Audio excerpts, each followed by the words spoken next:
करता रे सातो जी के देन हकी राज करता रे झूठा होके बाबू तू विवाद करता रे छोरा नानी कतू जवनाज करता रे सातो जी के देन हकी राज करता रे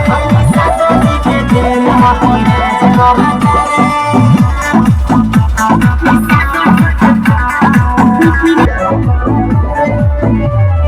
गावे गावे हम उनके चले चारा चले